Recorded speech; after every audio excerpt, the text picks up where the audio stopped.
Unless you've been living under a rock recently, you'll know that Spider-Man Brand New Day is now in theaters, the fourth installment in the Tom Holland Spider-Man franchise, and for us lucky lot in the UK, the movie released 2 days early. So best believe I saw the first available screening on Wednesday evening and came out of it thinking, yeah, good film. Yeah, I liked it. It was good. Spider-Man Brand New Day is a really good movie with a lot of heart and passion in it. I was really excited to see Destin Daniel Cretton direct a Spider-Man film, as his last film, Shang-Chi, is one of my favorite Marvel films of all time. And yeah, he clearly understands the character very well, and the visual flair that he brought to this movie was unmatched by anything that we had seen of Tom Spider-Man before. That being said, this movie did a lot of things that really surprised me. Despite the fact that a lot of this film was revealed in the marketing, I found myself genuinely taken aback by a lot that this movie was doing, whether that was for better or for worse. And I knew walking out of that theater that I would need— why'd I put it in my bed? That's not a theater. I knew walking out of that theater that I would need to make a review video to fully process my thoughts and feelings on this film. So here are my full thoughts on Spider-Man Brand New Day. What I think of Sadie Sink's character, how the Hulk and Punisher added to this film, and believe it or not, why I think Peter and MJ's relationship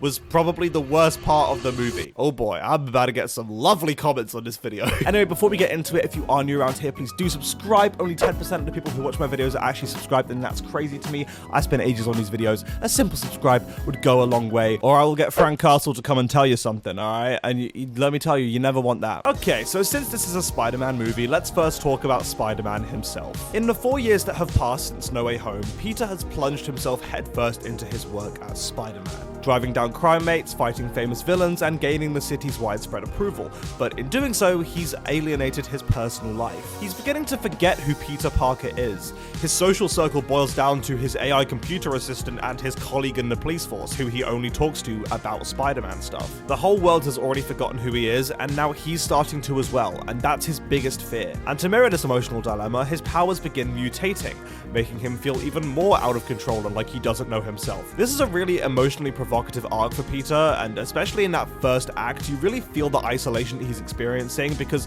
you don't really see him interact with anyone. He is alone for a long time in this film, and this means that there are times where the runtime could drag a little bit, as there's not much variety in characters that appear in the scenes, but by the time the film really gets going, the issue disappears quite quickly. Tom Holland delivers his best performance yet as Peter Parker, to the point where going back and watching him in movies like Homecoming and Infinity War just feels alien now. Not only is this a result of the character changing and maturing, but also Tom Holland's growth as an actor. I mean, he came right from a Chris Nolan set right onto the set of Brand New Day, and you can really tell. Nolan really whipped that boy into shape, man, alright? He unshackled him from his MCU chains. It's still recognizably the same Peter Parker, but darker and more nuanced, a perfect next step for his character. His arc in this movie is basically accepting that whilst he does have a responsibility to protect others, he sometimes has to put himself first in order to maintain a healthy work-life balance, because if he can't take care of himself, then he won't be fit to take care of New York City. And Lord knows the city needs him, man. I mean, the new Avengers could barely lift a small rock. Alright, Spider-Man, please, stay in shape. They need you. Speaking of the new Avengers, let me just get this little cameo out the way. Yelena is in this movie, Florence Pugh returning in the role, and other than being hilarious and endearing, I found her cameo a little bit weird. Particularly that first scene, I don't know, it just felt weirdly placed and like a little bit off. Especially the fact that she was so dismissive of the mystery that Peter was trying to solve, not even acting slightly bothered about what may be going on in the criminal world of New York. Like, she kept going on about the big potato, little potato stuff, but you know,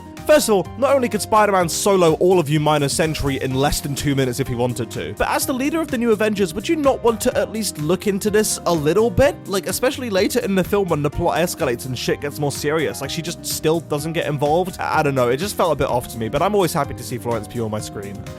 And Tom Holland's feet. Now let's get into the other characters in this movie, because I have a lot to say. Let's start off with Frank Castle, aka Punisher. Frank is my favorite character in the movie, and to be honest, I was really surprised at how much screen time they gave him here. Frank has a bigger part in this movie than MJ, Ned, and even the fucking Hulk, but I'm not complaining. Now, one thing I've got to say is that if you're a fan of TV Punisher, you may be taken aback by just how different this version is. Frank isn't blowing anyone's head off with a shotgun here. He's just kind of like, I'm a little bit fucked up. I'm a bit of a loose wire, dude. You don't want to come near me. And this isn't to say that they handle his character badly. I think he's actually better than ever. He's more funny and relatable with a good amount of his old personality too.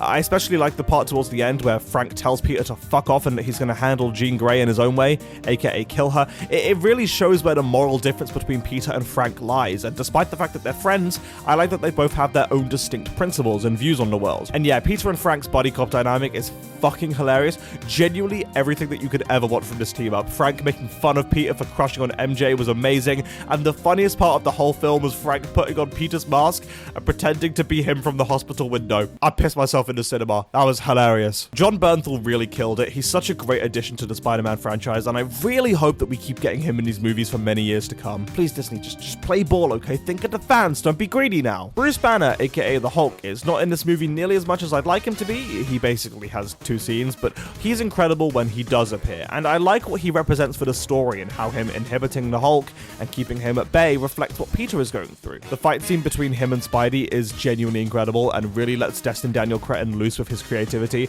It is exactly what you would imagine a Hulk versus Spider-Man fight to look like, and I'm just so happy that we finally have these 2 characters interacting in the MCU. Side note, it's also just so nice to get another MCU film that acknowledges that it's a part of the MCU. Spider-Man talking to Avengers and other lone superheroes that are just around New York, it all feels very reminiscent of old school Marvel days and also the comics where New York is just one big superhero playground. Then of course we have the big bad of this movie played by Sadie Sink, and shock horror!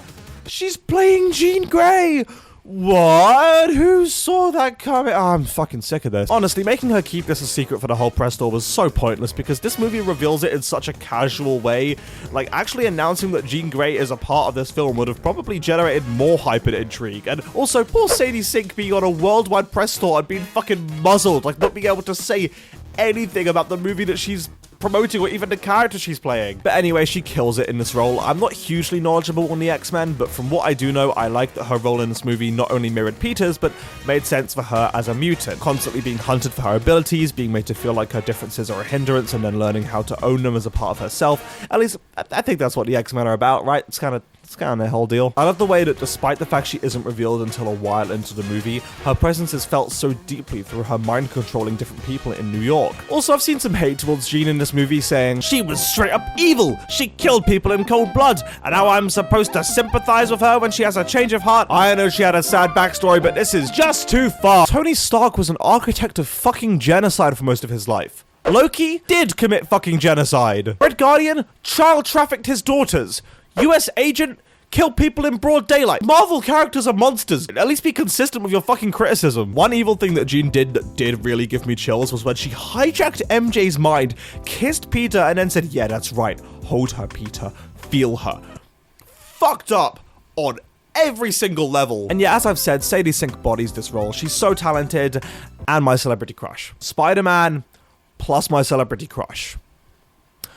I enjoyed this movie, but sadly it can't all be sunshine and rainbows because now I'm going to talk about an aspect of this movie that I really didn't like. That is Ned and MJ. Now let me just say firstly that these complaints that I have do not extend to Jacob Batalon and Zendaya. They are still iconic in their respective roles, but I've sat with it for a while and I just don't like what's done with their characters in this film. Firstly, they are so underutilized to the point where bringing them back after No Way Home feels kind of pointless, because if you actually look at what Ned and MJ contribute to the story, the answer's next to nothing. Other than Jean using MJ to rage bait Peter and making him go save her, but that's less of MJ furthering the plot and more the plot taking a slight detour to include MJ, and Ned is in what, like 3-4 scenes maybe? I don't know, I love these characters and how prominent they were in the Home trilogy, so it's just such a shame to see them so sidelined here. And I know that Zendaya is off filming fucking everything ever, so that's probably why her character wasn't in this movie as much, but still doesn't change the fact that I would have liked to have seen her more. And also, this may be a controversial opinion,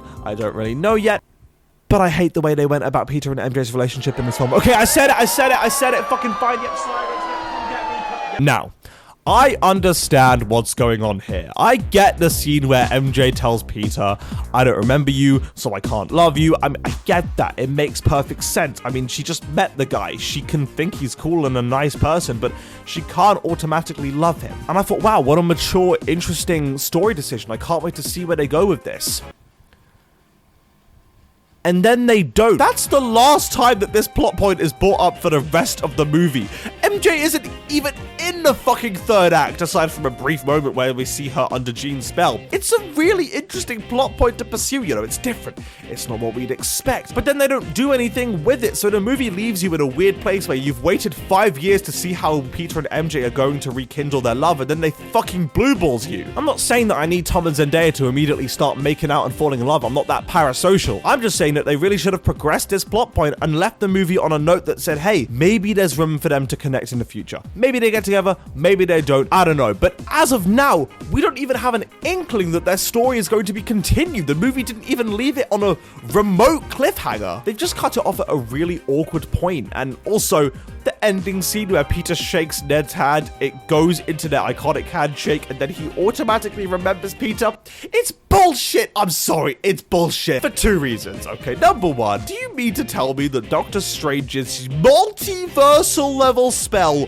that warped reality is undone by a fucking handshake? I know I sound like fucking Cinema Sins right now, being like super pedantic and that doesn't make sense, but I'm sorry, it really put me off when I was watching. I just bit my tongue. Ow. And two, if a handshake could jog Ned's memory and help him remember Peter, can reading a letter not do the same for MJ? What are the rules of this spell? Could a kiss undo it? Could another letter undo it? Why did a handshake work but the letter didn't, Sony?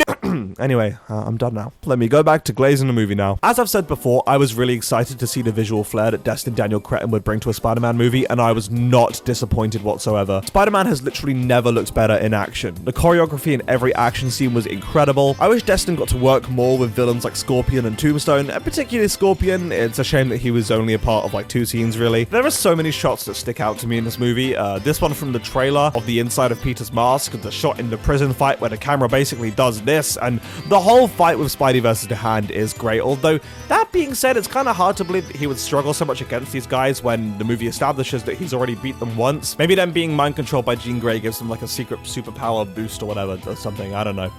Or care for that matter. A staple of Tom's Spider-Man movies has always been the comedy, and this film, despite its darker tone, is still hilarious. Most of its comedy comes from Frank Castle. He's so good. I can't believe that John Bernthal has been shackled from his natural comedic ability with how miserable Punisher has been in the Netflix shows. Let him loose like this more often, alright? Let him off the chain. Spider-Man still has his quips that define him and make him such a lovable superhero, and I think that the writers of this movie found a healthy balance between the jokes and the more serious stuff, whereas the home trilogy leaned way heavier on the comedy. And now at the end of my review, we must talk about the post-credit scene.